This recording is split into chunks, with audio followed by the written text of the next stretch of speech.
तो कुल मिलाकर 2 चरण हैं। जगत मेहरा ने कहा, नहीं, तीसरा चरण भी है। अगर दूसरे चरण का अच्छा असर होता है और ग्राहक आने लगते हैं, तो आप कॉपर स्टोन टाउन के सांस्कृतिक और पर्यटन विभागों से संपर्क कर सकते हैं और उनसे इसके प्रचार में मदद करने के लिए कह सकते हैं। आप यहां के व्यावसायिक क्षेत्र के साथ भी सहयोग कर सकते हैं। वे निश्चित रूप से आपकी लोकप्रियता बढ़ाने के लिए तैयार होंगे। समय आने पर आप बेहतर किराए के अनुबंध, एक बड़ी दुकान और बेहतर स्थान के लिए सौदेबाजी कर सकते हैं।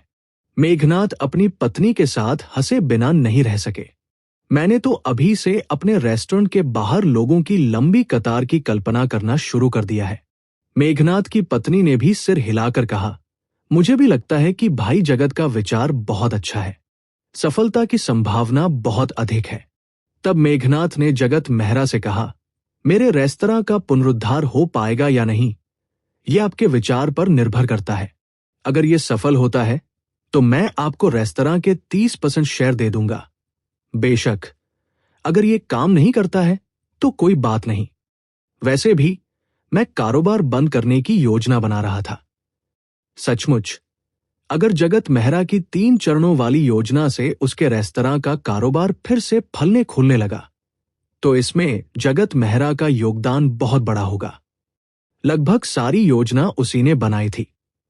यहां तक कि खरगोश के मांस की रेसिपी भी उसी ने दी थी। बेशक, उसे यह नहीं पता था कि खरगोश के मांस की रेसिपी का स्वाद कैसा होगा या ग्राहक उसे खरीदेंगे या नहीं। लेकिन दोपहर में रामपुर गांव में कारण देव के घर पर जगत मेहरा के साथ हुई बातचीत और रात में रसोई में हुए प्रदर्शन ने मेघनाथ को जगत मेहरा की क्षमता और भरोसे के बारे में बहुत अच्छा सोचने पर मजबूर कर दिया। जगत मेहरा ने कहा, इस बार मैं सभी खर्चों का 30% भी वहन करूंगा। यदि ये सफल हो जाता है और ये रेस्तरां लोकप्रिय हो जाता है, तो मैं आपके प्रारंभिक निवेश के 30% के रूपांतरण के अनुसार शेयरों को खरीदने के लिए धन का उपयोग करूंगा। इतना झंझट करने की कोई जरूरत नहीं है। तो फिर बात पक्की हो गई। जगत मेहरा ने कहा, सबसे महत्वपूर्ण बात है वीडियो को अच्छे से शूट करना। पहले आपको यह सोचना चाहिए कि कौन सी स्क्रिप्ट का उपयोग करना है, फिर प्रभाव का परीक्षण करने के लिए खुद शूट करें। उसके बाद आप इसे सावधानी पूर्वक संशोधित कर सकते हैं। इसे बहुत अच्छे से करना जरूरी नहीं है। मैं कल समर्थ सिटी लौट जाऊंगा। अगर कोई बात हो तो व्हाट्सएप पर मुझसे संपर्क करें। दरअसल कभी कभी तो ये किस्मत पर निर्भर करता है कि कोई चीज लोकप्रिय होगी या नहीं। भले ही हम अपना सर्वश्रेष्ठ प्रयास करें, फिर भी जरूरी नहीं कि वो लोकप्रिय हो। हम केवल अपना सर्वश्रेष्ठ ही कर सकते हैं। जगत मेहरा को शायद इस बात का अंदाजा नहीं था कि जब उसने ये कहा, तब तक मेघजारा रेस्टोरेंट में आज रात बांस से चूहे का मांस बनाते हुए उसका वीडियो बिलिबिली पर पोस्ट हो चुका था। हालांकि जगत मेहरा ने भतीजे यू को इसे इंटरनेट पर पोस्ट न करने के लिए कहा था, फिर भी इस युवक ने एक शानदार वीडियो रिकॉर्ड कर लिया। उसे अपनी शेखी बढ़ाने का कोई जरिया नहीं मिला। ये उसके लिए बहुत बड़ी मुसीबत थी। तो उसने वीडियो अपने एक अच्छे सहपाठी को देखने के लिए भेज दिया। इसे इंटरनेट पर पोस्ट करना तो नहीं माना जा सकता, है ना? लेकिन वह अपने उस सहपाठी को यह बताना भूल गया कि इसे इंटरनेट पर पोस्ट ना करे। तो उस सहपाठी के वीडियो देखने के बाद उसने बिलिबिली पर एक वीडियो पोस्ट किया। गंजे भाई की बांस से चूहे का मांस पकाने की सुपर कूल प्रक्रिया एक ही शॉट में। जगत मेहरा स्वाभाविक रूप से रात भर मेघनाथ के घर पर ही रुका। वो अतिथि कक्ष में पलंग पर पालथी मारकर बैठा था और आज के अपने व्यवहार के बारे में सोच रहा था। कारण देव के घर पर वह शायद थोड़ा भावुक हो गया था, इसलिए अनजाने में ही वो अपनी भावनाओं में बह गया और भावनात्मक आत्मसातकरण की प्रक्रिया शुरू हो गई, जिसका असर कारण देव और मेघनाथ पर पड़ा। सौभाग्य से फिलहाल उस पर इसका कोई प्रतिकूल प्रभाव नहीं पड़ा। वह मेघनाथ के रेस्तरां के लिए लगातार नए नए विचार लेकर आता था। एक तरफ तो वह अपने अच्छे दोस्त को रेस्तरां की खराब स्थिति से बाहर निकालने में मदद करना चाहता था। दूसरी तरफ वो अपने दिमाग में आने वाली योजनाओं और प्रस्तावों को परखना चाहता था कि वे कारगर साबित होते हैं या नहीं। ये ठीक वैसा ही था जैसे वह अपनी हर तरह की क्षमताओं को परखता रहता था। इसके अलावा उसे यह भी लगा कि इन सब चीजों को करने से उसे कोई छिपा हुआ खतरा नहीं होना चाहिए। आखिर कैमरे पर तो वो खुद नहीं था। दरअसल उनके पास अभी भी कई योजनाएं थी जिनका उन्होंने जिक्र नहीं किया। उनमें से कुछ शायद कारगर न हो और कुछ बहुत मुश्किल थी। उदाहरण के लिए उन्होंने सोचा कि क्या वे अपनी भावनात्मक आत्मसातकरण क्षमता का उपयोग करके सार्वजनिक रूप से बड़ी संख्या में भोजन करने वालों को प्रभावित कर सकते हैं और उन्हें यह विश्वास दिला सकते हैं कि मेघनाद के व्यंजन स्वादिष्ट है। लेकिन समस्या ये थी कि उसकी भावनात्मक आत्मसातकरण प्रक्रिया को नियंत्रित करना आसान नहीं था। जब वह किसी विशेष मनोदशा में आना चाहता था तो अक्सर उसे वो भावना नहीं मिलती थी, और जब वह नहीं भी चाहता था तब भी वो अनजाने में ही उस मनोदशा में आ जाता था। इसके अलावा उसे साधारण भोजन में कोई रुचि नहीं थी, इसलिए उसके लिए ऐसा माहौल बनाना मुश्किल था जिससे उसे लगे कि भोजन बहुत स्वादिष्ट और बेहद लजीज है। भावनात्मक आत्मसात के बारे में सोचते हुए जगत मेहरा को फिर से 8 भुजाओं और 8 आंखों वाली लकड़ी की मूर्ति का आभास हुआ। इस बार प्रतिक्रिया हुई। अगली सुबह समर्थ सिटी वापस जाने वाली बस में बैठे हुए जगत मेहरा को अभी भी पिछली रात लकड़ी की मूर्ति को महसूस करने पर मिली प्रतिक्रिया याद आ रही थी। उस समय जगत मेहरा को न केवल एक ऐसे भय का अनुभव हुआ जो स्पष्ट रूप से उससे उत्पन्न नहीं हुआ था, बल्कि उसने कुछ धुंधली छवियां भी देखी। उन तस्वीरों में वो अस्पताल के बिस्तर पर लेटा हुआ था और उसने ऑक्सीजन मास्क पहना हुआ था। उसके बगल में तरह तरह के चिकित्सा उपकरण रखे हुए थे। जाहिर तौर पर वह एक वार्ड था और देखने में काफी महंगा लग रहा था। वार्ड में एक आदमी सफेद कोट पहने खड़ा था, लेकिन वह आदमी देखने में 2 मीटर से भी अधिक लंबा, 8 भुजाएं और 8 आंखें। क्या ये वही राक्षस नहीं है जिसकी कल्पना जगत मेहरा ने तरुण गोयल की स्वयं भय प्रक्षेपण स्थापित करने की क्षमता के प्रभाव में की थी? इसके अलावा यह उस राक्षस का मूल रूप था जिसे जगत मेहरा ने अपनी आंखों से देखा था। यह घिनौने सार्कोमा से ढका हुआ था और इसकी मांसपेशियां पहले से कहीं अधिक विस्फोटक और भयंकर थी। यह उस लकड़ी की मूर्ति जैसा नहीं था जिसे कलात्मक रूप से तराशा गया था। उन धुंधली तस्वीरों में इस राक्षस की आकृति सबसे स्पष्ट रूप से दिखाई दे रही थी। उस समय जगत मेहरा थोड़ा अचंभित रह गया। आखिर मुझे अपने ही काल्पनिक राक्षस को इस तरह क्यों देखना पड़ा? फिर उसे एहसास हुआ कि यह वह नहीं था जो उसने देखा था। यह वह था जो उसने अस्पताल के बिस्तर पर लेटे हुए व्यक्ति के नजरिए से देखा था।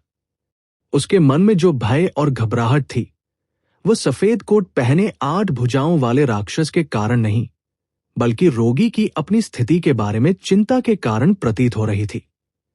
तब जगत मेहरा तुरंत समझ गया कि ये एक बूढ़ा आदमी है जो अपने शरीर को लेकर चिंतित है। उसने अपना नजरिया घुमाया और देखा कि वार्ड का दरवाजा अपने आप खुल गया। बाहर कुछ लोग चिंतित भाव से इधर-उधर घूम रहे थे। वो उन लोगों के चेहरे स्पष्ट रूप से नहीं देख पा रहा था, लेकिन उनकी कदकाठी और कपड़ों के आधार पर उनमें से एक महिला रश्मि सिंह लग रही थी। जगत मेहरा ने इन छवियों को ज्यादा देर तक नहीं देखा। वे जल्द ही पूरी तरह से गायब हो गई। फिर 8 भुजाओं और 8 आंखों वाली लकड़ी की मूर्ति के बारे में उसकी धारणा किसी अन्य जानकारी के बिना एक शुद्ध अनुभूति बन गई। जगत मेहरा पिछली रात जो कुछ उसने महसूस किया और देखा उसके बारे में सोच रहा था। वे क्या थे? यह तस्वीर बिल्कुल भी वास्तविक नहीं थी, क्योंकि बीमार के कमरे की कई चीजें धुंधली और अस्पष्ट थी। यहां तक कि जो जगह साफ दिखाई दे रही थी वे भी विचित्रता और विकृति से भरी हुई थी। ये किसी की कल्पना ही होनी चाहिए। लकड़ी की मूर्ति को महसूस करके वह यह सब कैसे देख पाया? वार्ड के बाहर रश्मि सिंह की संदिग्ध छवि को देखते हुए जगत मेहरा ने एक अंदाजा लगाया। इसलिए अगले दिन समर्थ सिटी लौटते समय उसने अनुमान लगाया कि रश्मि सिंह अब तक जाग चुकी होगी और काम पर जा रही होगी। इसलिए उसने उसे व्हाट्सएप पर संदेश भेजा, वैसे तुमने जिस लकड़ी की नक्काशी का जिक्र किया था उसके खरीदार क्या वो तुम्हारे दादाजी हो सकते हैं? कुछ देर बाद रश्मि सिंह ने हैरानी भरा इमोजी भेजा। आपको कैसे पता चला? क्या मैंने ऐसा किया जैसा कि उम्मीद थी? जगत मेहरा ने मन ही मन सोचा और जवाब दिया, क्या तुमने समूह में ये नहीं कहा था कि तुम्हारे दादाजी मुझसे मिलना चाहते हैं? मुझे लगा कि तुम्हारे दादाजी बिना किसी कारण के अचानक मुझसे मिलना नहीं चाहेंगे, इसलिए मैंने अनुमान लगाया कि तुम्हारी लकड़ी की नक्काशी तुम्हारे दादाजी को जबरदस्ती बेची गई होगी। वह देखना चाहते थे कि उनकी पोती को धोखा देने वाला कौन था। रश्मि सिंह ने आश्चर्यचकित इमोजी में कांपते हुए मिनियन को भेजा। आश्चर्यजनक, जासूस जगत। लेकिन मेरे दादाजी को आपकी लकड़ी की नक्काशी बहुत पसंद आई। उन्होंने कहा कि चाकू चलाने में आप बहुत कुशल हैं। आजकल ऐसे युवा बहुत कम हैं जो इन कौशलों को सीखने के लिए समय और मेहनत लगाने को तैयार हों। इसलिए वे आपसे मिलना चाहते हैं। शायद वे आपसे लकड़ी की नक्काशी या किसी और विषय पर बात करना चाहते हैं।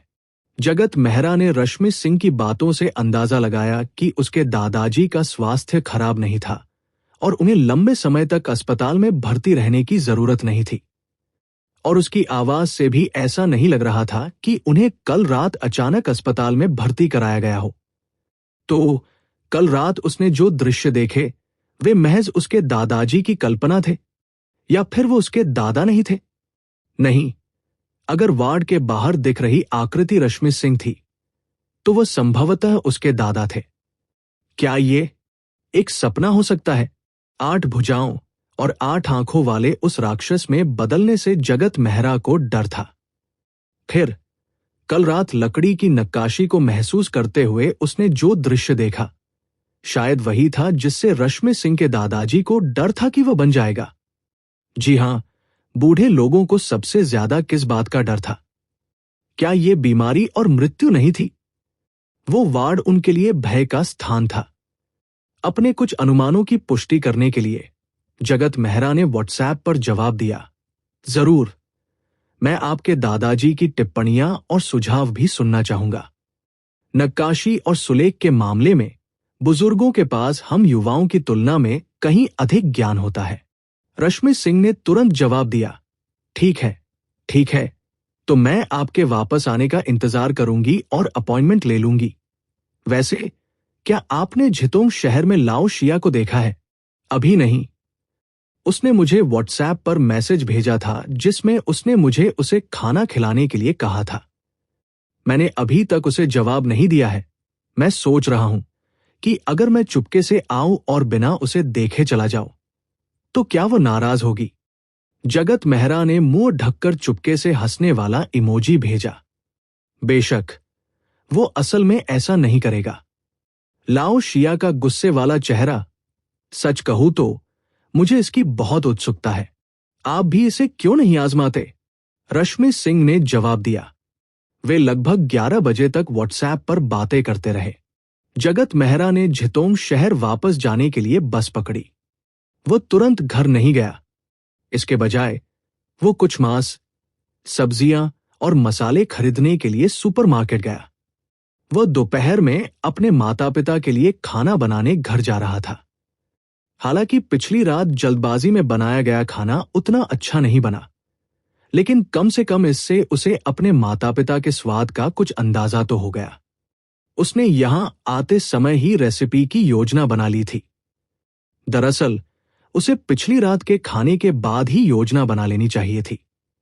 बिल चुकाने के बाद जगत मेहरा कुछ बैग लेकर घर जाने ही वाला था कि अचानक उसे अपनी जेब में रखे फोन में कंपन महसूस हुई। उसे लगा कि शायद उसकी मां का फोन होगा, लेकिन जब उसने फोन उठाया तो वो एक अनजान नंबर था। जगत मेहरा ने थोड़ा सा माथा सिकोड़ा। उसकी पहली प्रतिक्रिया ये थी कि ये कोई विज्ञापन या धोखाधड़ी है, लेकिन सोचने के बाद भी उसने उसे उठा लिया। नमस्ते, मिस्टर जगत। तांबे के लहजे वाली इस आवाज को सुनकर जगत मेहरा तुरंत समझ गया कि ये कौन है। हाँ, मैं जगत मेहरा हूं। क्या ये निर्देशक लियो है? हाँ, मैं कारण देव हूं। मैं आज शहर आया था, लेकिन मुझे उम्मीद नहीं थी कि श्री मेहरा इतनी जल्दी चले जाएंगे। ओह, मैंने तो इस बार 2-3 दिन रुकने का प्लान बनाया था। क्या डायरेक्टर लियो मुझसे कुछ चाहते हैं? जगत मेहरा ने कारण देव की आवाज सुनी और महसूस किया कि वो काफी खुश लग रहे हैं। बात कुछ ऐसी है, कल आपके जाने के बाद मैंने पूरी रात इसके बारे में सोचा। आपने जिस योजना का जिक्र किया था उसमें अभी भी कई समस्याएं हैं। अच्छा हुआ कि उसे समस्या का आभास हो गया। जगत मेहरा ने तुरंत कहा, हाँ, मैंने पहले ठीक से सोचा नहीं और बड़ी बड़ी बातें कर दी। हाँ, मैंने डायरेक्टर लियो के सामने खुद को मूर्ख बना लिया। दरअसल वापस आने के बाद मैंने इस बारे में सोचा।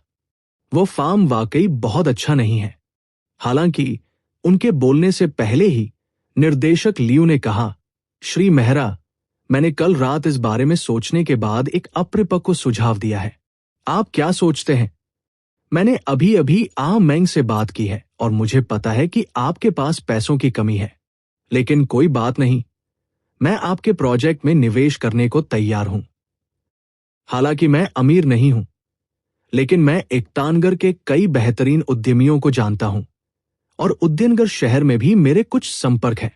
मुझे विश्वास है कि मैं कुछ लोगों को अपने साथ निवेश करने के लिए मना सकता हूं। मैं बहुत ज्यादा गारंटी तो नहीं दे सकता, लेकिन फोन पर कारण देव की बातें सुनकर जगत मेहरा ने झट से बातचीत रोक दी। निर्देशक लियो, मैंने कल जो कहा वो महज मेरी कल्पना थी। आपको समझना होगा कि मैं इस समय अकेला हूं। मैं ये सब अकेले नहीं कर सकता। कारण देव का चेहरा गुस्से से लाल हो गया। नहीं, अगर कोई और होता तो मैं यकीन नहीं करता, लेकिन मुझे पूरा भरोसा है कि श्री मेहरा इसे कर सकते हैं। मुझे विश्वास है कि जब श्री मेहरा इस परियोजना को शुरू करेंगे तो और भी ज्ञानवान और प्रतिभाशाली लोग हमारे साथ जुड़ेंगे। आह मैंग और मेरी तरह श्री मेहरा का विचार सुनकर हम भी योगदान देने के लिए तैयार हैं। बेशक, मैं ये नहीं कह रहा कि आह मैंग और मैं ज्ञानवान हैं। बस मुझे उम्मीद है कि हम इस परियोजना को तोंगशी रामपुर गांव में ही जारी रख पाएंगे। कारण देव के लहजे से ऐसा लग रहा था कि वो अब भी जगत मेहरा की परिकल्पना पर विश्वास करता है। जगत मेहरा को सिरदर्द होने लगा। हालांकि कारण देव धन और मेहनत देने को तैयार लग रहा था, लेकिन वह सीधे सीधे सहमत होने की हिम्मत नहीं कर पा रहा था। अगर इसमें बड़ी रकम शामिल होती तो भले ही कारण देव भावनात्मक आवेश में आकर ऐसा करने को तैयार हो जाता, फिर भी उसके परिवार और आसपास के लोग इसे अजीब और संदिग्ध मानते। जब वे जांच करते तो वे निश्चित रूप से सोचते कि जगत मेहरा झूठा है और इससे परेशानी खड़ी हो जाती। अगर जगत मेहरा के पास वाकई कोई लाभदायक परियोजना होती तो उसके सहमत होने या न होने से कोई फर्क नहीं पड़ता। समस्या ये थी कि उसके पास ऐसी कोई परियोजना थी ही नहीं। फिलहाल वो एक ऐसी एकांत जगह खोजना चाहता था जहां वो बिना किसी बाधा के अपनी क्षमता का शोध और अभ्यास कर सके। साथ ही वो भविष्य में अपनी भूख में होने वाली भारी वृद्धि के लिए भी तैयारी करना चाहता था। इसलिए वह डायरेक्टर देव पर पानी फेरने के अलावा और कुछ नहीं कर सकता था। मैं अभी बिल्कुल तैयार नहीं हूं। अगर मुझे निवेशक चाहिए भी तो मुझे एक प्रस्ताव या कम से कम एक पावर पॉइंट प्रेजेंटेशन चाहिए। मेरे पास अभी कुछ भी नहीं है। श्री मेहरा, अगर आप हमारा निवेश स्वीकार नहीं करना चाहते हैं, लेकिन आपके पास इस समय निवेश करने के लिए ज्यादा पैसा नहीं है, तो मेरे पास वास्तव में एक और विचार है। कुछ समय पहले ही विज्ञान और प्रौद्योगिकी मंत्रालय ने विज्ञान और प्रौद्योगिकी क्षेत्र में नए अनुसंधान और विकास संस्थानों की स्थापना को प्रोत्साहित करने के लिए नए अनुसंधान और विकास संस्थानों के विकास को बढ़ावा देने संबंधी मार्गदर्शक विचारों पर एक परिपत्र जारी किया था। आप पहले एक प्रौद्योगिकी कंपनी पंजीकृत कर सकते हैं, अधिमानतः उद्यनगर शहर में। फिर हम इस कंपनी का उपयोग नागरिक मामलों के मंत्रालय में इंटरनेट, कृत्रिम बुद्धिमत्ता और स्वचालित कृषि के संयोजन पर शोध संस्थान स्थापित करने के लिए आवेदन हेतु धन जुटाने के लिए कर सकते हैं। मुझे अनुमोदन प्रक्रिया पहले से ही पता है। न्यूनतम निवेश 50,000 रुपये है। बाकी धनराशि के लिए मैं किसी दानदाता और प्रायोजक को ढूंढ लूंगा। बेशक, इसके लिए यह आवश्यक है कि अनुसंधान केंद्र चोंग्युन गांव में ही हो। श्री मेहरा, चिंता मत कीजिए। इंटरनेट और एआई ये सभी चर्चित विषय हैं। स्वचालित खेती भी हमारी स्थानीय स्थिति के अनुरूप है। कस्बे और यहां तक कि शहर के नेता भी निश्चित रूप से इसका समर्थन करेंगे। जब समय आएगा, यदि श्री मेहरा की कंपनी या अन्य लोग संबंधित परिणामों का उपयोग करना चाहते हैं, तो वे इसे स्थानांतरित और अधिकृत कर सकते हैं। यद्यपि इस तरह से श्री मेहरा को भविष्य में कम लाभ मिल सकता है, लेकिन आपको अधिक सहायता मिलेगी और शोध में तेजी से प्रगति होगी। मुझे पता है कि श्री मेहरा की दूरदर्शिता को देखते हुए आपको निश्चित रूप से कोई आपत्ति नहीं होगी। जगत मेहरा का सिर बड़ा होता जा रहा था। मैं बस एक सुनसान जगह पर जाकर कुछ 100 खरगोश पालना चाहता हूं, ताकि आत्मनिर्भर बन सकूं। विज्ञान और प्रौद्योगिकी क्षेत्र में एक अनुसंधान और विकास संस्थान। यह स्पष्ट था कि सरकार से उसे जितने अधिक लाभ मिलते, निगरानी का स्तर उतना ही बढ़ जाता। ये वह अनुसंधान संस्थान बिल्कुल नहीं था जो वह चाहता था। बूढ़े लियू, इस मामले पर विस्तार से चर्चा करनी होगी। मैं आपको बताने से पहले अच्छी तरह सोच लूंगा। अभी के लिए बस इतना ही। मुझे कुछ काम है, बाद में बात करते हैं। अलविदा। इतना कहकर जगत मेहरा ने जल्दी से फोन काट दिया और किराने का सामान लेकर घर की ओर चल दिया। भविष्य में उसे अपनी भावनाओं पर नियंत्रण रखना बहुत जरूरी था। अगर कभी उसका मन बेकाबू होने लगता, तो उसे अपनी जांघों को चुटकी काटकर उसे काबू में करना पड़ता था। इस तरह की भावनात्मक आत्मसातकरण अवस्था बहुत डरावनी थी। ये तो सरासर दिमागी कसरत और सम्मोहन था। हालांकि जगत मेहरा ने अनुमान लगाया कि कारण देव की कट्टरता का कारण यह था कि वह पूरी रात इसके बारे में सोचता रहा। इस व्यक्ति के पास जगत मेहरा की कई बातों को झूठ या शेखी बघारने के रूप में आंकने का कोई तरीका नहीं था। इसके विपरीत लगातार सोचते रहने के कारण उसने वास्तव में एक प्रारंभिक कार्यान्वयन योजना तैयार कर ली और जगत मेहरा के शब्दों में मौजूद कुछ कमियों को अपनी कल्पना से भर दिया।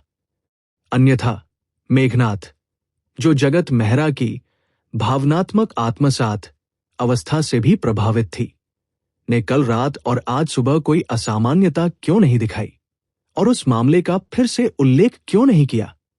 जब जगत मेहरा घर पहुंचा तो उसके माता पिता अभी तक वापस नहीं आए थे, इसलिए उसने चावल धोना, पकाना और अन्य सामग्री तैयार करना शुरू कर दिया। जब वह अपने मूल शहर में था, तो वह रश्मि सिंह और कविता बंसल को मुख्य रूप से खरगोश का मांस परोसता था, क्योंकि वहां हर सप्ताह खरगोश का मांस तैयार करना पड़ता था। अब जब वह घर वापस आ गया है, तो उसने अधिक पारंपरिक घरेलू व्यंजन बनाने की शुरुआत करने का निर्णय लिया है। कुल मिलाकर 4 व्यंजन और एक सूप था। ब्रेज पोर्क, बीफ स्टू, बैंगन कीमा, तले हुए बीन स्प्राउट्स और ब्रेज क्रूसिन कार्प। ब्रेज क्रूसिन कार्प को छोड़कर, जो विशेष रूप से उनकी मां के लिए तैयार किया गया था। बाकी सभी व्यंजन उन दोनों के लिए एक साथ तैयार किए गए थे, क्योंकि उनकी पसंद काफी मिलती जुलती थी। गोमांस के स्टू के अलावा उन्होंने वास्तव में बाकी व्यंजन पहले कभी नहीं बनाए थे। ये सभी व्यंजन उन्होंने इंटरनेट पर खोजे थे और फिर अपने माता पिता के स्वाद के अनुसार उनमें कुछ बदलाव किए थे। आखिरकार ये व्यंजन जटिल नहीं थे और वो अब कोई नौसिखिया नहीं था जिसने पहले कभी खाना नहीं बनाया हो। जब उसके माता पिता वापस आए तो चावल पक चुके थे और जगत मेहरा के व्यंजन लगभग तैयार थे, इसलिए खाने का समय हो गया था। अगर पिछली रात घर लौटने पर उसने जो खाना बनाया था, उससे उसके माता पिता ये देखकर हैरान रह गए थे कि उनका बेटा खाना बना सकता है और वह भी अच्छा खाना बना सकता है, तो आज का दोपहर का खाना उनके लिए और भी आश्चर्यजनक था। जगत मेहरा के पिता ने जगत मेहरा द्वारा बनाया गया बैंगन का कीमा खाया और अपनी पत्नी से कहा, मैंने तुमसे पहले भी कहा था, अगर तुम बैंगन बनाना चाहती हो तो इसे इसी तरह बनाना होगा। यही तो असली स्वाद है, ये तरीका है। आप पहले कहते थे कि आप यह नहीं कर सकते, लेकिन अब आपका बेटा यह कर सकता है। जगत मेहरा, अपनी मां को बताओ कि तुमने ये बैंगन कैसे बनाया। अपना खाना ठीक से खाओ। खाना खाते समय इतनी जोर से बात मत करो।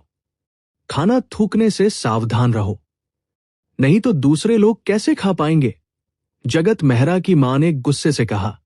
फिर जगत मेहरा की ओर मुड़कर धीरे से बोली, जगत, तुम्हारा खाना बनाना वाकई बहुत अच्छा है।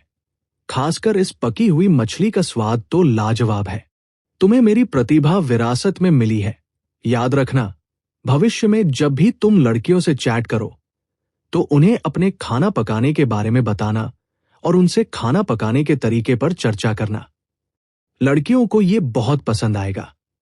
जगत मेहरा ने पहले सोचा था कि उसके पिता को सोया सॉस के साथ भुना हुआ सूअर का मांस पसंद आएगा, लेकिन उसे ये उम्मीद नहीं थी कि उसे बैंगन के साथ कीमा बनाया हुआ सूअर का मांस इतना पसंद आएगा।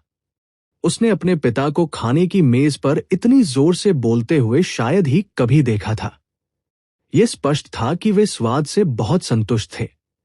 अपने माता पिता की प्रतिक्रियाएं जानने के साथ साथ जगत मेहरा रात के खाने में क्या बनाना है, इस बारे में सोच रहा था। उसे पूरा भरोसा था कि वह अपने कौशल को और निखार सकता है और अपने माता पिता के स्वाद को जीतने की प्रक्रिया को तेज कर सकता है। हालांकि उसे थोड़ी चिंता भी थी। अगर उसका खाना पकाने का कौशल बहुत जल्दी सुधर गया तो क्या इससे उसके माता पिता डर जाएंगे। जब जगत मेहरा रात के खाने में क्या पकाना है इसके बारे में सोच ही रहा था कि अचानक उसकी मां ने पूछा, क्या दोपहर में तुम्हारे पास कोई काम है? क्यों नहीं? हालांकि जगत मेहरा को यह कहते ही पछतावा हुआ, क्योंकि उसने पहले प्राप्त जानकारी के आधार पर तुरंत ही अपनी मां के प्रश्न के उद्देश्य का अनुमान लगा लिया था। जगत मेहरा की भविष्यवाणी सही निकली। उसकी मां ने उससे वह सवाल इसलिए पूछा था क्योंकि वो उसके लिए एक ब्लाइंड डेट का इंतजाम करना चाहती थी। क्या आपको आंटी क्यू की भतीजी याद है जिसके बारे में मैंने आपको पिछली बार बताया था? वो पिछले हफ्ते वापस आई। उसने कहा कि उसने इस्तीफा दे दिया है और कुछ समय आराम करने जा रही है। चूंकि आप दोपहर में खाली हैं, मैं उससे मिलने और बातचीत करने के लिए आपका अपॉइंटमेंट तय करने में मदद कर दूंगी। अगर आपकी बातचीत अच्छी रही तो आप डिनर के लिए बाहर जा सकते हैं और शॉपिंग भी कर सकते हैं। हो सकता है कि वह नौकरी ढूंढने के लिए उसी शहर में जाए जहां आप रह रहे हैं। इससे आप दोनों एक दूसरे को बेहतर तरीके से जान पाएंगे। जगत मेहरा के मन में उसे अस्वीकार करने के 10 से अधिक बहाने आ गए। हालांकि सभी लाभहानि पर विचार करने के बाद वो एक निष्कर्ष पर पहुंचा। जब तक वो अपनी मां को ये नहीं बताता कि उसने गुपचुप तरीके से एक प्रेमिका ढूंढ ली है, चाहे वो कोई भी बहाना क्यों न बनाए, भविष्य में और अधिक परेशानी होगी और इससे उसकी मां केवल दुखी ही होगी। अगर उसने झूठ बोला तो भविष्य में और भी मुसीबतें खड़ी हो जाएंगी। सबसे अच्छा उपाय यही था कि वह अपनी मां की बात मानकर ब्लाइंड डेट पर चला जाए। फिर वह कहेगा कि उसे उसके लिए कोई भावना नहीं है, उसका उसके साथ होना उसकी किस्मत में नहीं लिखा है और वो उसके साथ घुल मिल नहीं सकता। जब जगत मेहरा अपने माता पिता के साथ रात का खाना खा रहा था, उसी समय चोंग्युन गांव के उप निदेशक कारणदेव एकतानगर कस्बे के मेघजारा रेस्तरां में मेघनाथ के साथ रात का खाना खा रहे थे। रेस्टोरेंट में बहुत कम ग्राहक थे, इसलिए मेघनाथ रसोई में नहीं रुके। उन्होंने खाना बनाने का काम अपने भतीजे पर छोड़ दिया। जब मेघनाथ ने देखा कि डायरेक्टर लियू ने फोन रख दिया है तो उसने तुरंत पूछा, कैसा रहा? जगत मेहरा ने क्या कहा? कारणदेव ने सिर हिलाते हुए कहा, श्री मेहरा ने कहा था कि उन्हें इस बारे में सोचना होगा और एक दीर्घकालिक योजना बनानी होगी। हालांकि ऐसा लगता है कि उन्होंने इस विचार को अस्वीकार कर दिया है। हो सकता है कि वे रामपुर गांव में आकर बसने का इरादा न रखते हों। मेघनाथ को अजीब लगा और उसने कहा, ये ठीक नहीं है। मैं देख सकता हूं कि वो उस जमीन के टुकड़े से काफी संतुष्ट है। भले ही वो खेती ना करे और उसका इस्तेमाल किसी और काम के लिए करे, फिर भी वो उसे हासिल करने का कोई न कोई तरीका जरूर सोचेगा। कारण देव ने कहा, श्री मेहरा का मतलब है कि वह अभी पूरी तरह से तैयार नहीं है, इसीलिए वो बहुत से लोगों और पैसों को शामिल नहीं करना चाहते। शायद वो पहले खुद से आजमाना चाहते हैं और निवेशकों के बारे में सोचने से पहले अपनी योजना को और बेहतर बनाने के लिए एक शुरुआती बिंदु खोजना चाहते हैं। मैं भी कुछ ज्यादा ही जल्दबाजी कर बैठा। अब श्री मेहरा को कल मुझे इतनी सारी बातें बताने का पछतावा हो रहा है। ये तो मानो अपने भविष्य की योजनाओं और संभावनाओं को पहले ही हमारे सामने प्रकट करने जैसा है, और ये पहले से बताई गई योजनाएं निश्चित रूप से वर्तमान स्थिति से अलग होंगी और उससे मेल नहीं खाएंगी। बोलते बोलते वह भरे बिना नहीं रह सका। अगर कोई और होता तो ये सुनकर कि कोई पैसे और मेहनत से उनकी मदद करने को तैयार है, भले ही वे तुरंत सहमत ना हो, वे तुरंत मना नहीं करते, लेकिन श्री मेहरा को चिंता है कि अगर हमने जल्दबाजी की तो हमें कुछ नुकसान हो जाएगा। वे वाकई एक ईमानदार व्यक्ति हैं। आहमेंग, आपको श्री मेहरा की परियोजना को रामपुर गांव में बनाए रखने में मेरी मदद करनी होगी। मेघनाथ ने सिर हिलाया। चिंता मत करो, मैं जरूर मदद करूंगी। हालांकि यह मुख्य रूप से जगत मेहरा पर निर्भर करता है। कारण देव ने यह भी सुना था कि जगत मेहरा ने मेघनाथ को सुझाव दिया था कि वे अपने रेस्तरां के प्रचार के लिए इंटरनेट और नए मीडिया का इस्तेमाल करें।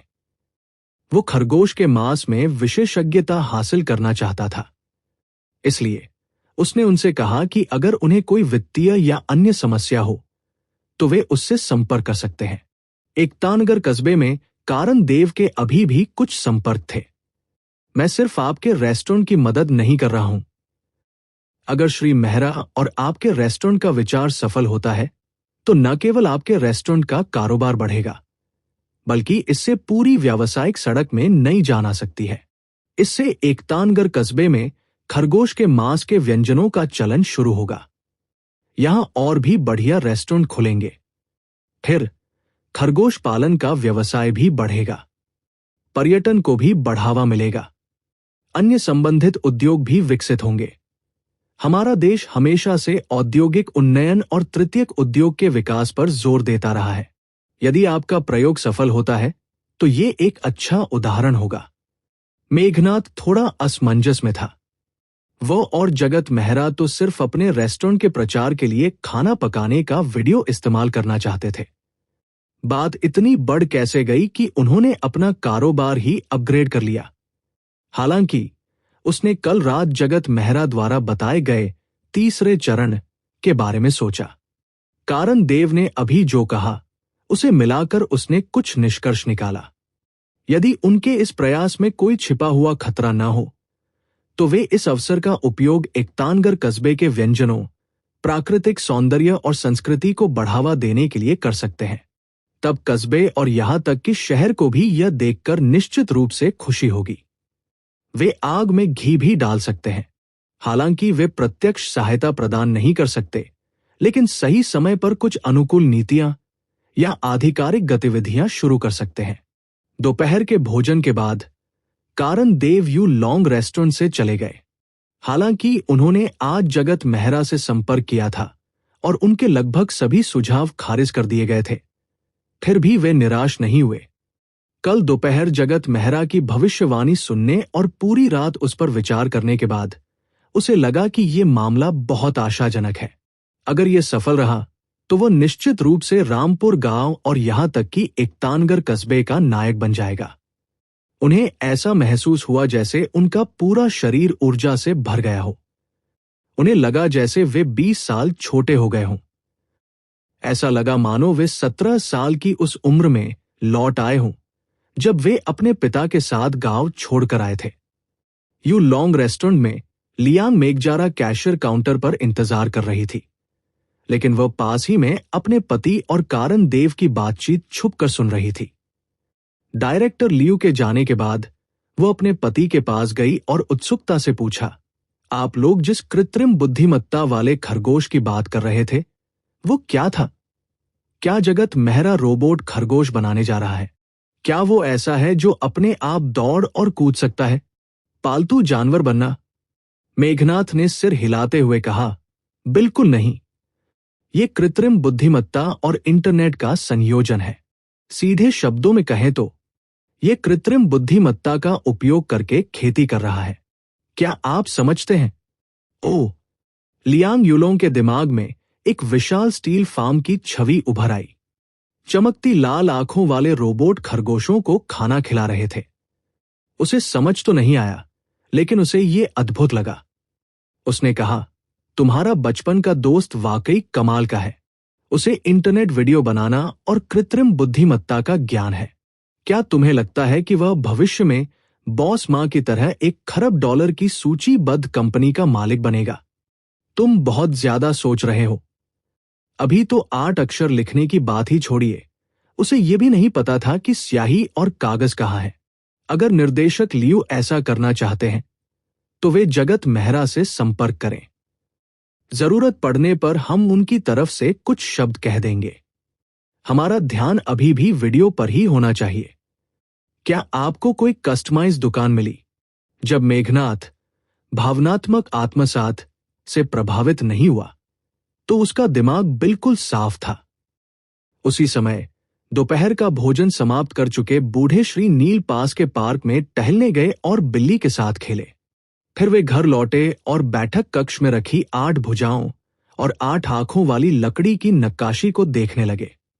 पहले तो उन्होंने लकड़ी की नक्काशी को अपने अध्ययन कक्ष में रखा हुआ था, लेकिन कल रात आए उस अजीब सपने के बाद आज सुबह उठते ही उन्होंने उसे बाहर निकाला और बैठक कक्ष में रख दिया। वो अंधविश्वासी व्यक्ति नहीं था, लेकिन कल रात का वो अजीब सपना, जिसमें उसने 8 भुजाओं और 8 आंखों वाले एक राक्षस को सफेद कोट पहने और डॉक्टर की तरह मेडिकल रिकॉर्ड पकड़े हुए देखा, वास्तव में बहुत ही अजीब था। सपने में उसे 8 भुजाओं और 8 आंखों वाले चिकित्सक में कुछ भी अजीब नहीं लगा, मानो उसका वहां प्रकट होना सामान्य बात थी। मुख्य बात तो यह थी कि उसे अपने शरीर की बिगड़ती हालत का डर सता रहा था। उसे चिंता थी कि कहीं वो अपने प्रियजनों को देखने से पहले ही मर न जाए। हालांकि जब वह जागा तो 8 भुजाओं और 8 आंखों वाले उस राक्षस ने उस पर गहरी छाप छोड़ी। उसका सिर सार्कोमा से भरा हुआ था और वो इतना विकृत था कि देखने में कुछ हद तक भयानक लग रहा था। उसे बुराई और भय का एहसास हुआ और उसकी छवि उसके मन में एकदम स्पष्ट हो गई। दोपहर का भोजन समाप्त करने और बाहर टहलने के बाद भी वार्ड में 8 भुजाओं और 8 आंखों वाले डॉक्टर की छवि समय समय पर उसके दिमाग में उभरती रहती थी। हालांकि जब उन्होंने दोबारा लकड़ी की नक्काशी उठाई और एनीमे शैली की छवि को देखा तो बूढ़े श्री नील को लगा कि शायद वे कुछ ज्यादा ही संवेदनशील हो गए थे। हो सकता है कि उन्हें जो बुरा सपना आया वह महज एक संयोग था। संयोगवश उन्होंने इन कुछ दिनों में बहुत सारी लकड़ी की नक्काशी देखी थी, इसलिए उनके मन में जो छवि उभरी उसका उस नक्काशी से कोई लेना देना नहीं होना चाहिए था। बेशक उनका इरादा उस लकड़ी की नक्काशी को वापस अपने अध्ययन कक्ष में रखने का नहीं था। उन्होंने बस उसे बैठक कक्ष में रख दिया। हालांकि उसके सपने में दिखाई देने वाला 8 भुजाओं और 8 आंखों वाला राक्षस लकड़ी की नक्काशी से बहुत अलग था। फिर भी जब उसने उसे पहली बार देखा तो उसे थोड़ा डर लगा। जगत मेहरा की मां ने जगत मेहरा को दोपहर 3 बजे एक कॉफी शॉप में आंटी क्यू की भतीजी से मिलने का समय तय करने में मदद की। जगत मेहरा ने अपनी आदत बरकरार रखते हुए आधे घंटे पहले ही दुकान पर पहुंच गया। वो कॉफी शॉप में बैठ गया और अपना फोन देखने लगा। उसे अभी अभी जिया राठौर का मैसेज मिला था। उसने एक भी शब्द नहीं कहा।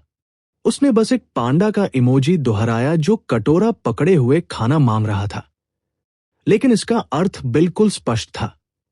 जगत मेहरा के चेहरे पर कड़वी मुस्कान आ गई। लगता है कि अगर मैं इस बार लाओशिया के लिए खाना बनाए बिना समर्थ शहर वापस गया तो वो सचमुच मुझसे नफरत करने लगेगी। हालांकि उसे लाओ शिया के गुस्से का कोई आभास नहीं था, फिर भी वो थोड़ा उत्सुक था कि ऐसा होने पर क्या होगा। अगर कोई और होता, जैसे कि रश्मि सिंह या कविता बंसल, जिसने लाओ शिया को गुस्सा दिलाया होता, तो वह शायद बहुत उत्साहित और गपशप करने वाला होता। लेकिन वह ये प्रयोगशाला का चूहा नहीं बनना चाहता था। आखिरकार उसकी याद में लाओ शिया को सबसे ज्यादा गुस्सा तब आया था जब उसने 2 मानव तस्करों की जमकर पिटाई की थी। मानव तस्करों को मारी गई उसकी जोरदार लात के बारे में सोचकर जगत मेहरा को अपनी जांघें जकड़ने की तीव्र इच्छा हुई। क्या आपके पास यहां खाना पकाने की जगह है? जगत मेहरा ने जवाब दिया। हां, कब? आपको किस तरह के व्यंजन चाहिए? जिया राठौर ने तुरंत जवाब दिया। जगत मेहरा ने थोड़ी देर सोचा और फिर कहा, आप मुझे बाद में अपने घर का पता भेज सकते हैं। मैं वहां जाने से पहले जरूरी सामान खरीद लूंगा। खैर, तय योजना के मुताबिक मैं कल दोपहर बस से वापस आ जाऊंगी। मैं अपने माता पिता के लिए 2 टाइम का खाना बना सकती हूं। आज रात की ब्लाइंड डेट के बाद मैं पहले लाओ शिया के लिए खाना बना सकती हूं। जिया राठौर ने एक ओके इमोजी भेजा और फिर एक पता भेजा। दोपहर 3:02 बजे एक लंबी, स्टाइलिश कपड़े पहनी महिला कॉफी शॉप में दाखिल हुई। हालांकि जगत मेहरा अपने मोबाइल फोन में व्यस्त था, लेकिन उसकी सूंघने और सुनने की शक्तियां अनजाने में ही कॉफी शॉप में मौजूद जानकारी इकट्ठा कर रही थी। वह तिरछी निगाहों से दरवाजे की स्थिति पर भी ध्यान दे रहा था। समय और उसकी मां द्वारा आंटी क्यू की भतीजी के बारे में दिए गए विवरण के आधार पर वो वही होनी चाहिए। लंबी कदकाठी वाली युवती के कॉफी शॉप में प्रवेश करने के 2 सेकंड से भी कम समय में जगत मेहरा ने उसे प्राप्त विभिन्न संवेदी सूचनाओं के आधार पर अपना प्रारंभिक निर्णय ले लिया था। कपड़े, जूते और बैग देखने में भले ही आकर्षक ना हों, लेकिन उनमें एक खास तरह की डिजाइन झलकती थी। हालांकि जगत मेहरा इनमें से ज्यादातर ब्रांडों को पहचान नहीं पाया, फिर भी वह समझ गया कि इनकी कीमतें कम नहीं थी। उसके चेहरे पर हल्का और नाजुक मेकअप था और नाखूनों के सिरे सफेद घुमावदार नेल पॉलिश से रंगे हुए थे। उसके शरीर पर लगा परफ्यूम भी ताजा और प्राकृतिक महक रहा था। कानों में पहनी छोटी बालियों के अलावा उसके शरीर पर और कोई आभूषण नहीं थे। उसके कपड़े, मेकअप और एक्सेसरीज सभी बहुत अच्छे से मेल खा रहे थे। यदि उसकी दिखावट और कदकाठी को 6 अंक मिले, तो उसके पहनावे और मेकअप को कम से कम 8 अंक मिलने चाहिए। वह एक शहरी, उच्च वर्गीय कर्मचारी थी, जिसका जीवन स्तर काफी अच्छा था। उसकी मां से मिली जानकारी के अनुसार वह एक सीईओ की सहायक के रूप में काम करती थी, इसलिए वो काफी सक्षम होनी चाहिए। उसके चेहरे के सूक्ष्म भाव, दिल की धड़कन, सांस लेने की लय और उसके शरीर की गंध से अंदाजा लगाया जा सकता है कि वह थोड़ी घबराई हुई और थोड़ी उम्मीद से भरी हुई है। जब तक जगत मेहरा किसी निष्कर्ष पर पहुंचा, तब तक लड़की ने जगत मेहरा का वो नंबर डायल कर दिया था जो उसकी चाची ने उसे दिया था। जगत मेहरा ने वाइब्रेट हो रहे फोन को उठाया, लेकिन जवाब नहीं दिया। वह सीधे अपनी सीट से उठ खड़ा हुआ और उसे हाथ हिलाकर अभिवादन किया। जगत मेहरा ने साफ देखा कि लड़की ने उसे देखते ही उसके चेहरे पर थोड़ी सख्ती आ गई। उसके हाव भाव से यह स्पष्ट था कि उसकी उम्मीदें लगभग टूट चुकी थी और उसके दिल का उत्साह काफी कम हो गया था। जगत मेहरा खुश था। उसने अनुमान लगाया कि उसकी निराशा का कारण शायद उसकी छवि ही होगी। उसकी मां ने शायद आंटी क्यू को यह नहीं बताया था कि वो गंजा हो गया है, इसलिए उन्हें पहले से पता नहीं था। दूसरे, उनकी शक्ल सूरत के आधार पर शायद वह जगत मेहरा के यूनिक्लो प्लस गैप प्लस एंटा के कॉम्बिनेशन की सराहना नहीं कर पाई। मिस यांग, नमस्ते, मैं जगत मेहरा हूं। मिस यांग को अपने पास आते देख जगत मेहरा ने विनम्रतापूर्वक उनका स्वागत किया। हेलो, क्या आप यहां काफी समय से हैं? ज्यादा देर नहीं। आप क्या पीना चाहेंगे? खाना ऑर्डर करने के बाद दोनों बैठ गए और उस शहर के बारे में बात करने लगे जहां जगत मेहरा काम करती थी। जगत मेहरा ने देखा कि मिस यशिका ने मेज पर रखे रेड राइस फोन पर एक नजर डाली। उसका फ्रेम दरारों से भरा हुआ था और स्क्रीन भी टूटी हुई थी। उनकी भौहें थोड़ी सिकुड़ गई। वह जानता था कि यह जरूरी नहीं था कि मिस यशिका को उसका फोन सस्ता होने की वजह से नापसंद था, बल्कि मिस यशिका के अपने पहनावे के प्रति रवैये से पता चलता था कि वह शालीनता का अधिक ध्यान रखने वाली व्यक्ति थी। जगत मेहरा के लापरवाह और दयनीय पहनावे से उन्हें घृणा होना स्वाभाविक था। बेशक अगर ये पहले वाली जगत मेहरा होती तो वो उसके चेहरे के इन सूक्ष्म बदलावों को नोटिस नहीं कर पाता। कुल मिलाकर मिस यशिका उनसे पहली मुलाकात के बाद से ही बहुत विनम्र रही थी। पहले जगत मेहरा ने इंटरनेट पर कुछ पोस्ट या लेख देखे थे जिनमें ब्लाइंड डेट्स का जिक्र था, जिनमें तकनीकी फोरम का कैजुअल लाइफ सेक्शन भी शामिल था। इन पोस्ट्स में उनके कुछ साथियों ने भौतिक ब्लाइंड डेट के बारे में शिकायत की थी। वे पूछते थे कि कितने घर हैं, कितनी गाड़ियां हैं, सालाना आमदनी कितनी है, कितनी बचत है, वगैरह। इससे लोगों को ब्लाइंड डेट्स को लेकर असहजता महसूस होने लगी, मानो वे कोई व्यापार कर रहे हों और व्यापार की बातें कर रहे हों। लेकिन जगत मेहरा ने अनुमान लगाया कि चूंकि जिन लोगों से उसने परिचय कराया था वे दोस्त या रिश्तेदार थे, इसलिए भले ही वो कई ब्लाइंड डेट्स पर गया था, उसने कभी ऐसी स्थिति का सामना नहीं किया था। अंतिम परिणाम चाहे जो भी हो, बातचीत अपेक्षाकृत सामान्य थी। भले ही थोड़ी अटपटी थी, लेकिन ये रुचियों, शौक, काम और जीवन के बारे में थी। भौतिक परिस्थितियों या उसे पेश करने वाले लोगों के बारे में निजी तौर पर सूचित कर दिया गया था। अन्यथा दूसरा पक्ष अन्य विषयों के माध्यम से अपना निर्णय स्वयं ले लेगा। मिस यशिका ने बातचीत का विषय भी काम से संबंधित ही चुना। उन्होंने जगत मेहरा की नौकरी के बारे में पूछा, फिर विश्वविद्यालय में उनके विषय, विश्वविद्यालय के शहर, विश्वविद्यालय जीवन और अपने स्वयं के विश्वविद्यालय जीवन के बारे में बात की। उन्होंने अपने विश्वविद्यालय जीवन, अपनी नौकरी, अपनी पिछली कंपनी की स्थिति और अपने इस्तीफे के कारण के बारे में बताया। सच कहूं तो मिस यशिका का व्यवहार बहुत ही शालीन और सामान्य था। हजारों लोगों वाली एक बड़ी कंपनी में सीईओ की सहायक होने के नाते वो इस पद के लिए पूरी तरह योग्य थी। वह बातचीत को असहज चुप्पी में नहीं बदलने देती थी और हमेशा विषय को आगे बढ़ाने का कोई न कोई तरीका ढूंढ लेती थी। लेकिन तुलनात्मक रूप से कुछ महीने पहले रश्मि सिंह के साथ हुई पहली मुलाकात ने जगत मेहरा को अधिक सहज महसूस कराया था।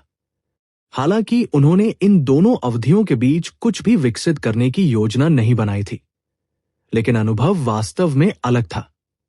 अगर जगत मेहरा ने उससे पहले कभी बातचीत न की होती और उसे केवल दिखावट के आधार पर चुनने को कहा जाता, तो पहले का सती जगत मेहरा निश्चित रूप से लंबी टांगों वाली खूबसूरत महिला मिस यशिका को चुनता। लेकिन चूंकि उसने उससे पहले बातचीत की थी, इसलिए नतीजा उलझ जाता। भले ही ये उनकी पहली मुलाकात थी, लेकिन रश्मि सिंह के साथ रहना कहीं अधिक सुकून भरा था। भले ही वे ऐसी बातों पर चर्चा कर रहे थे जो उसे बिल्कुल समझ में नहीं आती थी, फिर भी वो बड़ी खुशी से बातें कर पा रहा था।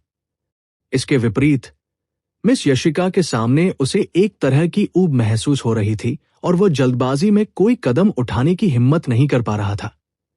जब वे दोनों बातें कर रहे थे, तभी सतर्क और चौकस जगत मेहरा ने अचानक एक परिचित व्यक्ति को दरवाजा खोलकर कैफे में प्रवेश करते देखा। वो लगभग 1.75 मीटर लंबी थी। उसने लेब्रॉन 17 बास्केटबॉल जूते पहने थे जो लड़कियां शायद ही कभी पहनती थी। जींस थोड़ी ढीली थी, लेकिन फिर भी उसके लंबे पैर दिख रहे थे। एक ढीली सफेद टी शर्ट जिस पर टुपोलेव का लोगो छपा था, एक काली जी-शॉक इलेक्ट्रॉनिक घड़ी और एक पोनीटेल उसके सिर के पीछे हल्की सी लहरा रही थी।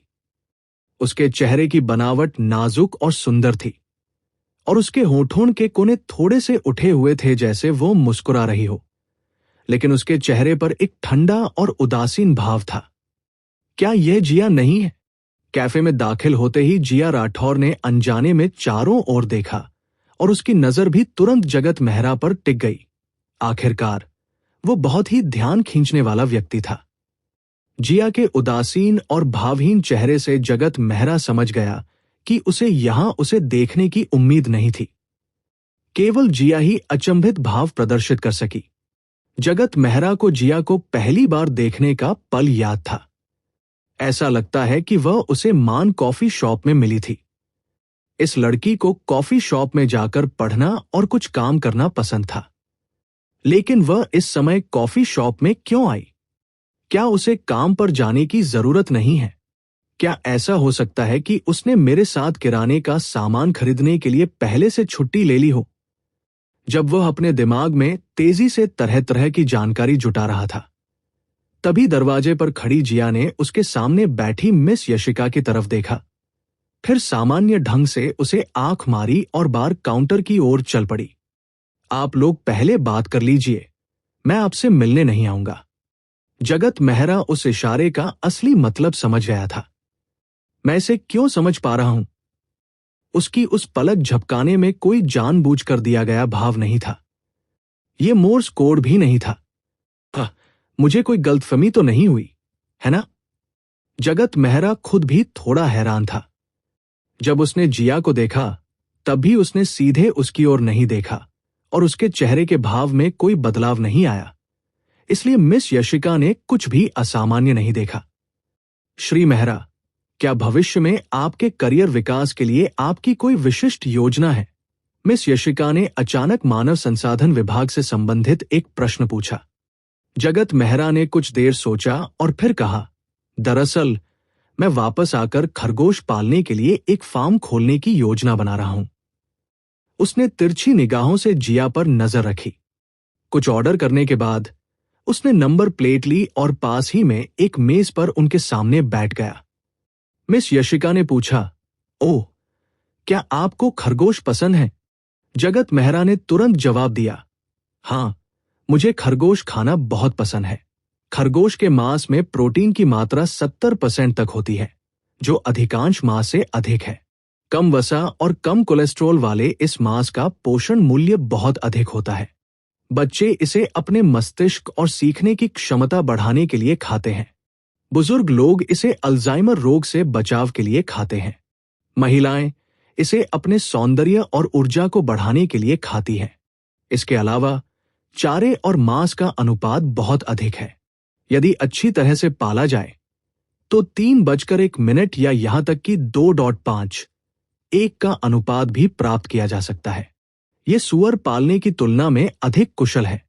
मिस यशिका अभी भी खुद को रोक नहीं पाई और खरगोश पालन के बारे में बात कर रहे जगत मेहरा को बीच में ही रोकते हुए बोली, क्या आप समर्थ सिटी के पास कोई फार्म खोलने के लिए जगह ढूंढने जा रहे हैं?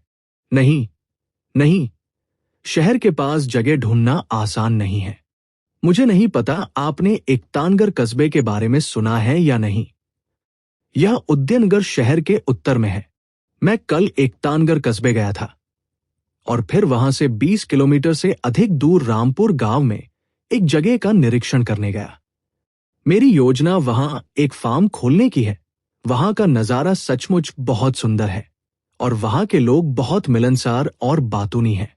जगत मेहरा ने गंभीरता से कहा, लेकिन मैंने अभी तक अपने परिवार को इसके बारे में नहीं बताया है।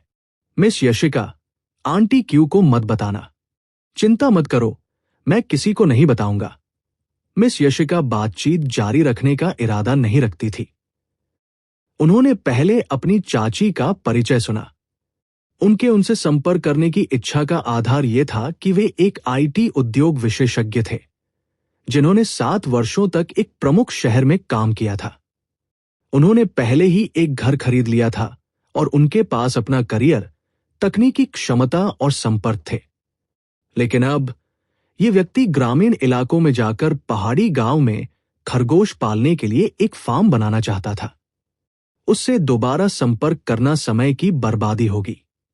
जैसा कि कहावत है, अलग अलग रास्तों पर चलने वाले लोग एक साथ योजनाएं नहीं बना सकते। भविष्य के लिए उनके दृष्टिकोण और लक्ष्य अलग अलग थे। स्वाभाविक रूप से उनका साथ होना असंभव था। जगत मेहरा ने उसके हाव भाव, शारीरिक हरकतों, दिल की धड़कन और अन्य संकेतों से तुरंत समझ लिया कि अब उसे बातचीत जारी रखने में कोई दिलचस्पी नहीं है। उसे उनके रिश्ते को आगे बढ़ाने की जरा भी उम्मीद नहीं थी। उसे विश्वास था कि अपनी भाषा की क्षमता के बल पर वह अपनी चाची और चाची क्यू को यह बताने के लिए कोई उचित कारण ढूंढ लेगी कि वे दोनों एक दूसरे के लिए उपयुक्त नहीं हैं। विभिन्न इंद्रियजन्य सूचनाओं के आधार पर जगत मेहरा को पता था कि मिस यशिका जल्द ही इस ब्लाइंड डेट को खत्म करने का कोई बहाना ढूंढ लेंगी। इसलिए उन्होंने पास ही बैठी जिया की ओर एक नजर डाली। फिर ठीक वैसे ही जैसे पहली बार कॉफी शॉप में उनकी मुलाकात हुई थी। जगत मेहरा की निगाहें हवा में ही जिया की निगाहों से मिली। हालांकि यह दो विपरीत लिंगों के बीच होने वाला सामान्य नेत्र संपर्क नहीं था, बल्कि यह कुछ हद तक अस्पष्ट और विचित्र था। पहले तो जगत मेहरा की आंखें जिज्ञासु थी, फिर आश्चर्यचकित हो गई, जबकि जिया राठौर की आंखें पहले तो खाली थी, फिर भ्रमित हो गई। मिस यशिका के बोलना शुरू करते ही जगत मेहरा ने अपनी निगाहें हटा ली। श्री मेहरा, मुझे लगता है। इसी क्षण जिया राठौर अचानक उठी और चलकर उसके पास गई। जगत मेहरा ने असमंजस भरी नजरों से उसकी ओर देखा। उसे समझ नहीं आ रहा था कि वह क्या करना चाहती है। क्या आपकी बातचीत समाप्त हो गई? चलिए कुछ किराने का सामान खरीदते हैं, जिया राठौर ने कहा। जगत मेहरा की आंखें चौड़ी हो गई और उसके दिमाग में कई सवाल उठने लगे। जिया ऐसी शख्सियत नहीं थी जो हालात को भांपना न जानती हो। ये कौन है? मिस यशिका ने जिया राठौर को देखा, फिर जगत मेहरा को देखा जो सदमे में खड़ा हो गया था। वह भी खड़ी हो गई। ये समझ नहीं पा रही थी कि फ्लैट जूते पहने और हील्स में उससे भी लंबी दिखने वाली ये खूबसूरत लड़की जगत मेहरा के लिए कौन थी। मेरी बहन। हालांकि जगत मेहरा जिया के इरादे को नहीं समझ पाया, फिर भी वो मिस यशिका को गलतफहमी में नहीं पड़ने देना चाहता था। अगर जिया को उसकी प्रेमिका समझ लिया जाता तो आंटी क्यू को समझाना मुश्किल हो जाता, और अगर उसकी मां को गलतफहमी हो जाती कि उसकी कोई प्रेमिका है तो मुसीबत खड़ी हो जाती। हालांकि जैसे ही उसने अपना मुंह खोला, उसी समय जिया राठौर ने भी मिस यशिका से कहा, दोस्त। फिर दोनों ने एक दूसरे की ओर देखा और जगत मेहरा ने दोबारा कहा, दोस्त की बहन। वहीं जिया राठौर ने भी उसी समय कहा, बहन। तो दोनों ने एक बार फिर एक दूसरे की ओर देखा। जगत मेहरा असहाय था और जिया राठौर असमंजस में था। फिर उसने जिया राठौर की आंखों को पढ़ा। मैं चुप रहूंगा। मिस यशिका मुस्कुराई। मैं समझ गई। वो आपकी दोस्त की बहन है, इसलिए वो आपकी भी बहन है। जगत मेहरा ने तुरंत कहा, वो अभी कुछ समय पहले ही समर्थ सिटी आई है। उसे यहाँ के खाने की आदत नहीं है और मुझे थोड़ा बहुत खाना बनाना आता है, इसलिए मैं इस बार उसके लिए खाना बनाने आया हूं। हमने आज रात किराने का सामान खरीदने का तय किया है। बीच में ही उसे थोड़ी असहजता भी महसूस हुई। जाहिर तौर पर कुछ भी नहीं खा, लेकिन फिर भी ऐसा क्यों लग रहा था जैसे कुछ गड़बड़ है। चिंता मत करो, मैं समझती हूं। मैं अपनी चाची को नहीं बताऊंगी। मैं बस इतना कह दूंगी कि हमारे बीच कोई भावनाएं नहीं है। ये ठीक नहीं है। मिस यशिका मुस्कुराई। जगत मेहरा असहाय था। लगता है ये गलतफहमी है। खैर, जब तक मिस यशिका आंटी क्यू को नहीं बताती, आंटी क्यू को नहीं पता चलता और मां को भी नहीं पता चलता, तब तक कोई समस्या नहीं है। संक्षिप्त बातचीत के बाद मिस यशिका ने उन दोनों को अलविदा कहा, अपना बैग उठाया और कॉफी शॉप से चली गई। दरअसल जब मिस यशिका ने जिया राठौर को पास आकर वो वाक्य कहते देखा तो उनके मन में एक नाटकीय साजिश रचने का ख्याल आया। उन्होंने सोचा कि जगत मेहरा की प्रेमिका को चुपके से पता चल गया है कि वो उसकी पीठ पीछे किसी अनजान लड़की के साथ डेट पर जा रहा है, इसलिए वो जानबूझकर उस डेट को खराब करने के लिए दौड़कर आई है। हालांकि जिया राठौर और जगत मेहरा के बीच का रिश्ता बहुत अजीब था। वे न तो साधारण दोस्त थे और न ही भाई बहन, और न ही वे किसी रिश्ते में थे। उसकी अंतरात्मा उसे यही बता रही थी कि वे रिश्ते में नहीं हैं। राष्ट्रपति की सहायक बनने से पहले वो बिक्री विभाग, प्रशासनिक विभाग और मानव संसाधन विभाग में काम कर चुकी थी। उन्हें लगता था कि लोगों को पहचानने की उनमें अच्छी समझ है। वह एक नजर में बता सकती थी कि कंपनी में कौन किसके साथ गुप्त रूप से संबंध में है। उन दोनों के बीच कोई चिंगारी या भावनाएं नहीं थी, लेकिन उनके बीच एक अवर्णनीय संबंध था। उसे अपने अनुभवों और यादों में ऐसा कोई उदाहरण नहीं मिला जिसे संदर्भ के रूप में इस्तेमाल किया जा सके। जब वे पार्किंग में कार में बैठ गए, तब जाकर मिस यशिका ने अपना अनुमान लगाना बंद किया। छोड़ो इसे, वैसे भी इसका मुझसे कोई लेना देना नहीं है, लेकिन वो लड़की वाकई लंबी और खूबसूरत है। दुर्भाग्य से उसने बहुत ही साधारण कपड़े पहने हैं। अगर वो अच्छे कपड़े पहनती तो यकीनन और भी ज्यादा आकर्षक लगती। कॉफी शॉप के अंदर मिस यशिका के जाने के बाद जगत मेहरा ने असहाय होकर जिया राठौर की ओर देखा। तुम अचानक यहां आकर वो वाक्य क्यों बोल बैठी? जिया राठौर ने अजीबोगरीब ढंग से कहा, क्या तुमने मुझे अपनी आंखों से इशारा करके अपने ब्लाइंड डेट में दखल देने के लिए नहीं बुलाया था? जगत मेहरा और भी ज्यादा उलझन में पड़ गया। मुझे नहीं लगता कि मैंने तुम्हें बताया था कि मैं एक ब्लाइंड डेट पर जा रहा हूं। जिया राठौर ने कहा, जाहिर है आप उसे अच्छी तरह नहीं जानते। आपके बात करने का तरीका कुछ ज्यादा ही विनम्र और दूरी भरा था। आप दोनों को देखकर लग रहा था कि आप जाना तो चाहते हैं, लेकिन शर्मिंदगी के मारे जा नहीं पा रहे। आपकी उम्र और इकलौते बच्चे होने की पृष्ठभूमि को देखते हुए आपके वापस आने के बाद किसी के साथ ब्लाइंड डेट होने की संभावना बहुत ज्यादा है। अरे वाह, बुरा नहीं है, तुम तो एकदम सटीक हो। फिर तुमने ऐसा क्यों सोचा कि मैं तुम्हें देखकर ही अपनी बात काट रहा हूं? जगत मेहरा मन ही मन बुदबुदाया, तुम्हें सटीक होना चाहिए, लेकिन तुम नहीं हो।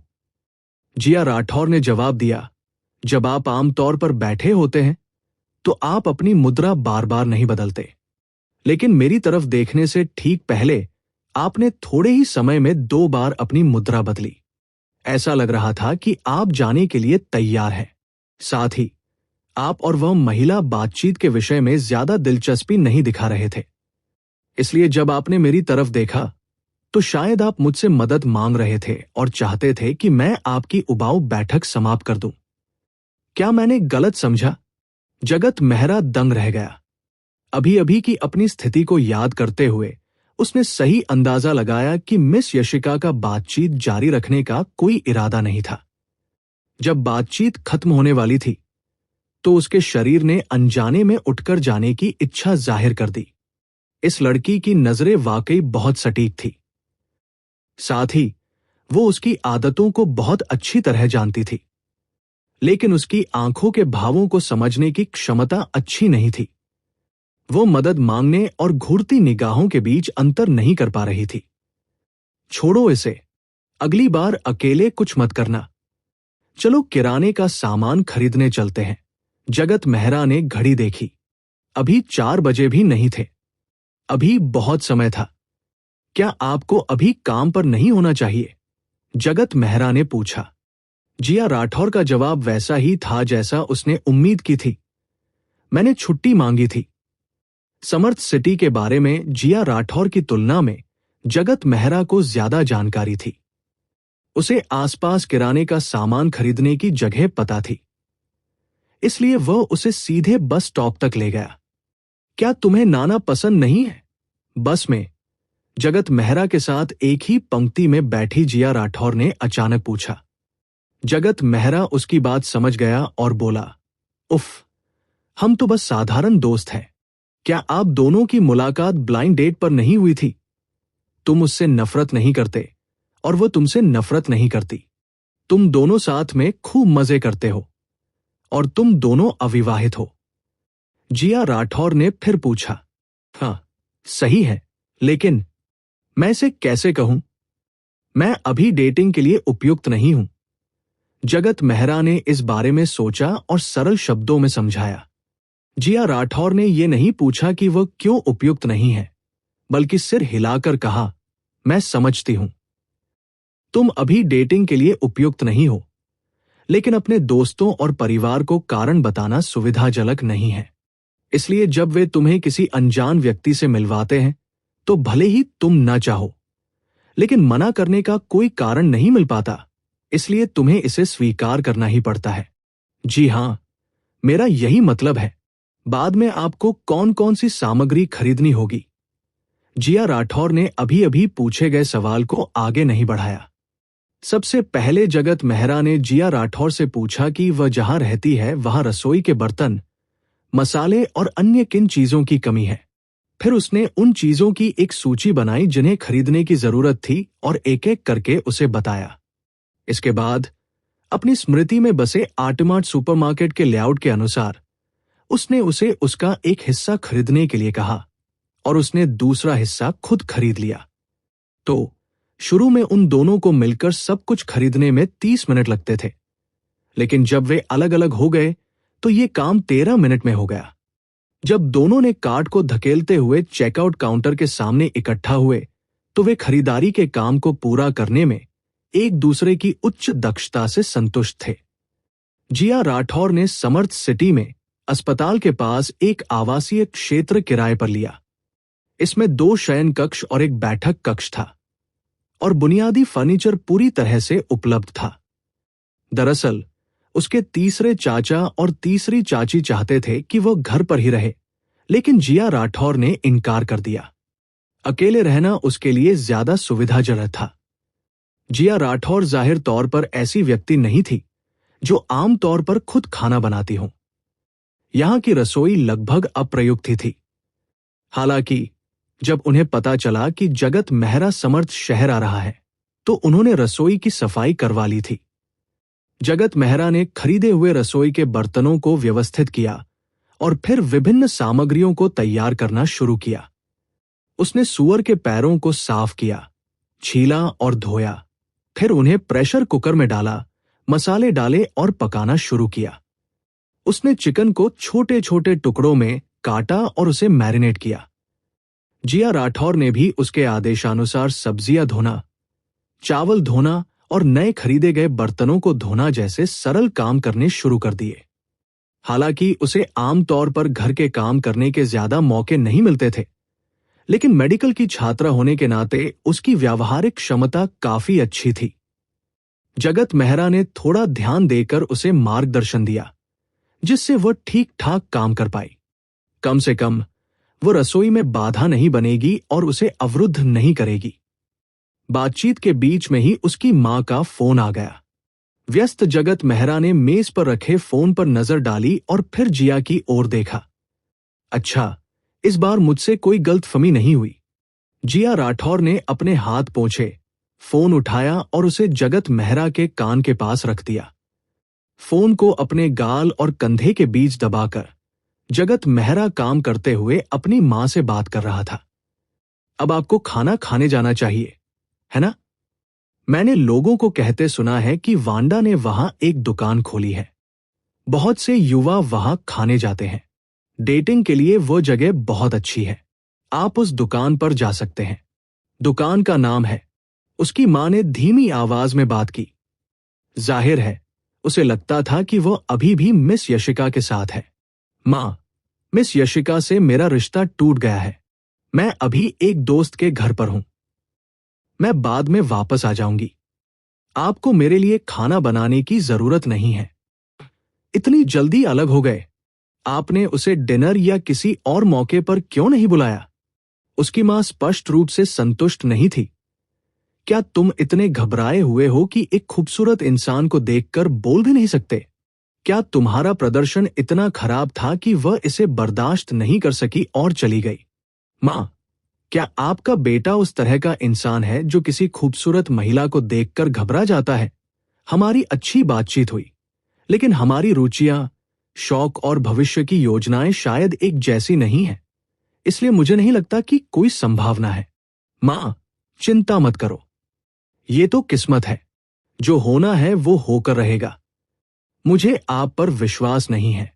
आपकी रुचियां, शौक और भविष्य की योजनाएं क्या है? अगर हम इनके बारे में धीरे धीरे बात नहीं करेंगे तो एक दोपहर में किस बारे में बात कर पाएंगे? मां, तुमने क्या कहा? मुझे आपकी आवाज साफ सुनाई नहीं दे रही। अरे, सिग्नल ठीक नहीं है।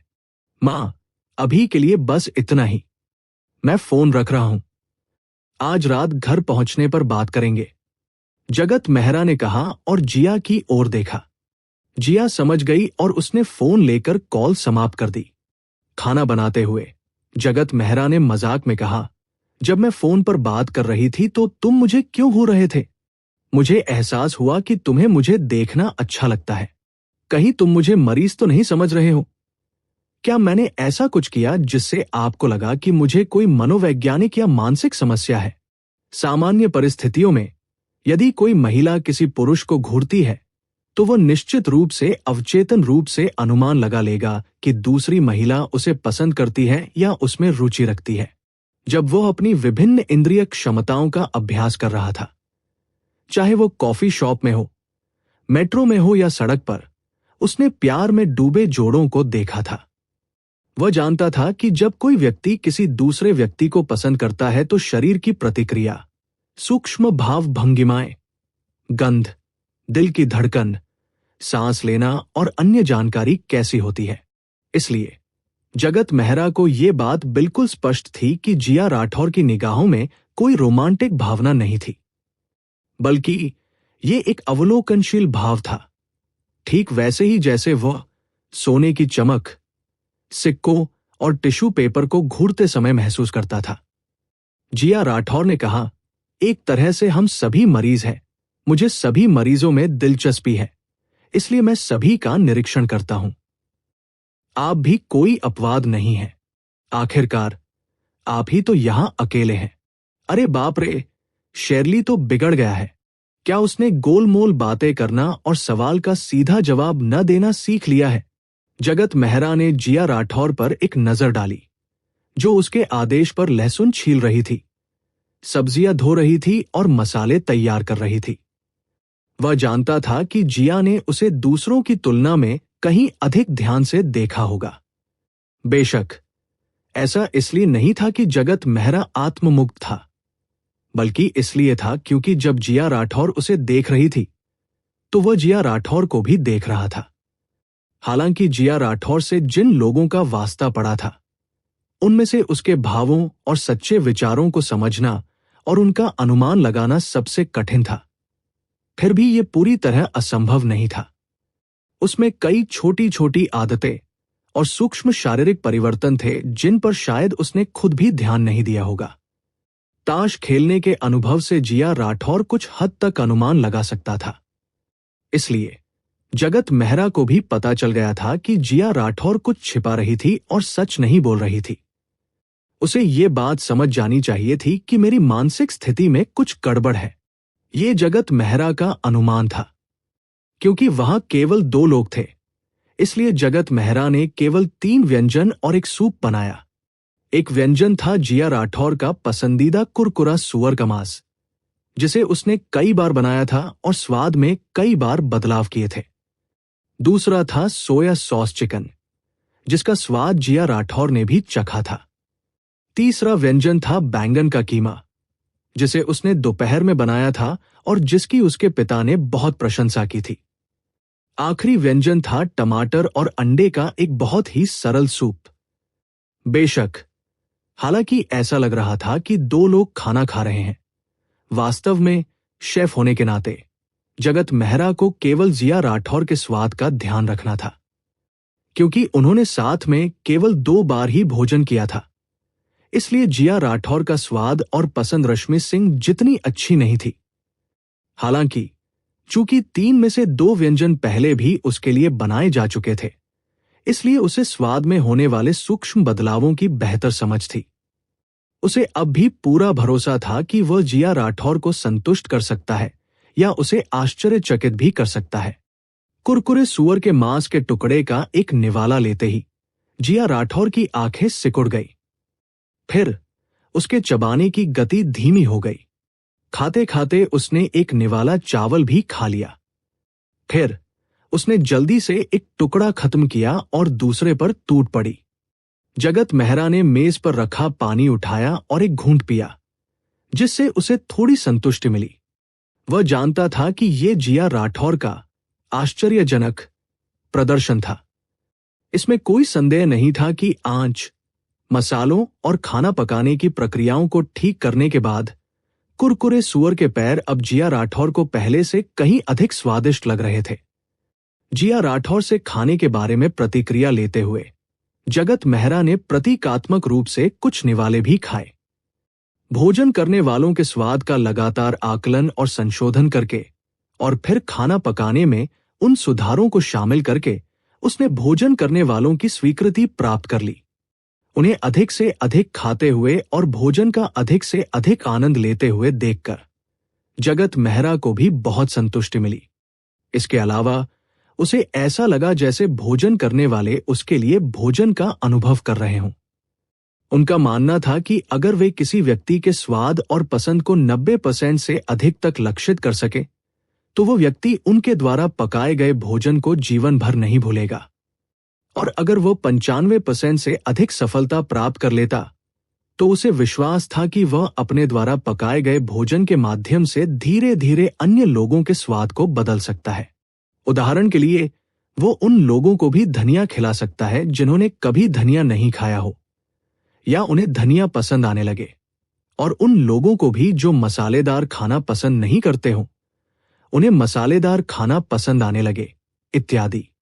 बेशक तथाकथित लक्ष्य रेटिंग महज एक अनुमानित संख्या थी जिसे उसका दिमाग खाने वालों की खाने की आदतों, स्वाद की प्राथमिकताओं और खाने के दौरान मिलने वाली विभिन्न जानकारियों के आधार पर डेटा में बदल देता था। यह बिल्कुल सटीक नहीं थी और 100% लक्ष्य रेटिंग प्राप्त करना असंभव था। क्या आपने पहले शारीरिक जांच करवाई थी? खाना लगभग खत्म होने पर जिया राठौर ने अचानक पूछा।